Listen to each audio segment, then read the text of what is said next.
네, 메딕입니다. 여러분 홍어 좋아하시나요? 사실 이 홍어만큼 호불호가 갈리는 종이 없죠. 지금 영상 속에서 보이는 종은 보통 간재미, 간자미로 불리는 생물이고 우리가 일반적으로 알고 있는 홍어보다 크기가 조금 작은 물고기인데요. 이 간재미의 정식 국명이 홍어고요. 보통 흑산도의 대표 생물인 홍어의 정식 국명은 참홍어입니다. 그러니까 오늘 영상에서 홍어라고 부르는 생물이 간재미구나 이렇게 생각하시면 될 듯해요.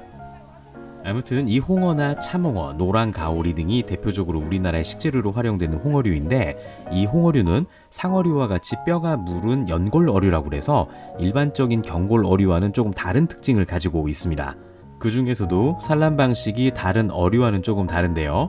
일반적으로 체외 수정을 하는 경골어류와는 다르게 체내 수정을 하고 껍질에 쌓인 알을 낳기도 하고 뱃속에서 부화해서 새끼를 낳기도 하죠. 아무튼 오늘 주인공인 홍어는 알을 낳는 난생 홍어류입니다. 자, 이렇게 횟집에 잡혀온 어미가 알을 낳아 두었는데요. 이 알은 사실 대부분 버려집니다. 그래서 이런 알들을 수거해서 부화를 시키고 다시 바다로 보내보려고 합니다. 이런 횟집에서도 알을 많이 낳지만요. 사실 더욱 많이 버려지는 곳이 있습니다. 같이 가보시죠. 여기는 소래포구 전통 어시장이고요. 서해의 대표적인 어시장답게 다양한 어패류가 취급되는데 무엇보다 이 홍어가 여기에서 많이 거래됩니다. 살아있는 홍어도 있고 먹기 좋게 손질된 홍어들도 볼 수 있는데요. 많은 양이 거래되는 만큼 여기에서 홍어를 손질하는 분들도 쉽게 만나볼 수 있었습니다. 지금 5월은 이렇게 알이 있는 홍어를 만날 수 있는 시기이기도 해요.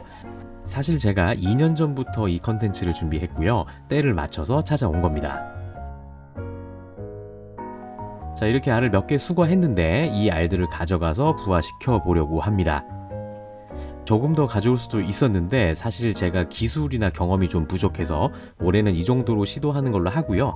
기술이 축적이 되면 내년부터는 다량으로 수거해서 부화시키는 걸로 해보죠.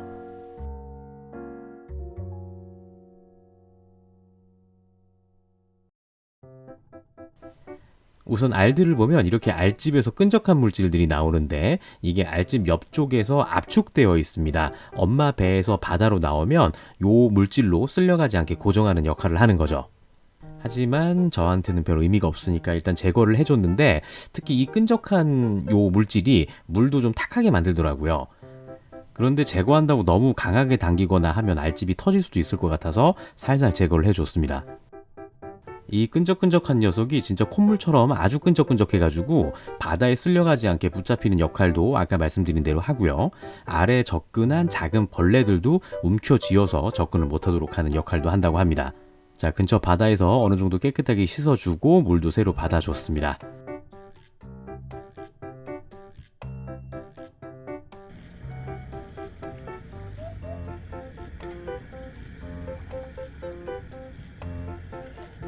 자, 이제 사육실로 데려와서 자세히 관찰을 해보자고요.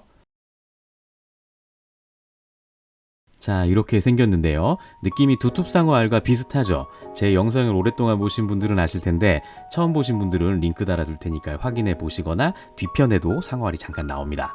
잘 보면 노른자처럼 난항 부분이 뚜렷하게 보이는데요. 아마도 눈에 보이지 않는 작은 아기 홍어가 여기 붙어 있을 거예요. 지금은 안 보이지만 시간이 좀 지나면 확인이 될 듯 합니다. 알지 크기나 난황도 두툼상어랑 거의 비슷하기는 합니다. 알지 크기 자체는 홍어가 조금 더 큰 것 같네요. 이 홍어나 두툼상어 알의 부화 포인트는 아기들이 자라기 전에 알집이 찢어져서 물이 안쪽으로 들어오는 걸 막는 거거든요. 그걸 조심해야 해요. 이 녀석들은 두툼상어보다는 알집이 좀 강해 보이긴 하는데 저도 경험이 없어서 뭐라고 말씀드리기는 조금 힘들 것 같고 제가 키워보면서 여러 가지 알게 된 내용들은 또 말씀드리도록 하겠습니다. 사실 이 홍어가 산란기가 굉장히 길다고 알려져 있어요. 가을부터 늦봄까지 산란한다고 하는데 사실 거의 1년 내내 이 홍어를 취급하는 어시장 어머님들한테 여쭤보면 이 5월에 알집이 들어있는 경우가 가장 많다고 하니까 아마 5월이 가장 최성기가 아닐까 생각을 합니다. 자, 아무튼 이번에 홍어를 부화시키는데 한 개는 일반 수조에서 부화를 시켜 볼 겁니다. 이 수조는 귀오징어 수조이고요. 일반 수조에서 부화시켜보는 이유는 해수어항을 운영 중이신 분들도 쉽게 해보시면 좋겠다 싶어서 가능한지 한번 테스트를 해보는 겁니다. 사실 여러 가지 작은 벌레나 해적 생물들이 홍어알을 호시탐탐 노릴 텐데 어떤 녀석들이 해적 생물이 되는지 문제를 만드는지도 한번 관찰해 보는 거죠. 사실 이쪽에 해조류가 있는 곳에 놓아두면 좋겠는데 해조류 뿌리가 알집을 감싸면 문제가 될 듯해서 옆에 조금 관찰하기 쉬운 곳에 두려고 하고요. 이 일반 수조에서 너무 심각한 문제가 발생하면 옮겨주는 걸로 하죠.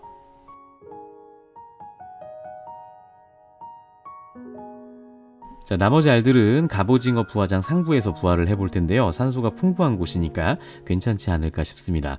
그리고 우리 갑오징어들 무럭무럭 잘 자라고 있어요. 다음번에 영상으로 보내드릴 텐데 이 녀석들 몸속에 갑이 생기는 게 잘 보이더라고요. 그리고 부화기에 있는 녀석들과 밑에 먼지가 많아서 관찰이 되지 않았던 녀석들도 어쨌든 대부분 다 잘 태어날 듯 합니다. 또 아기 상어들도 잘 자라고 있습니다. 이제 몇 주만 지나면 알에서 나오지 않을까 싶네요. 자, 오늘 영상 여기까지고요. 여기까지 시청해주신 구독자 및 시청자분들이 계신다면 홍어들을 위한 응원 댓글 한 번씩 부탁드리겠습니다. 자, 그럼 저는 더욱 재밌는 영상으로 찾아뵙겠습니다. 감사합니다.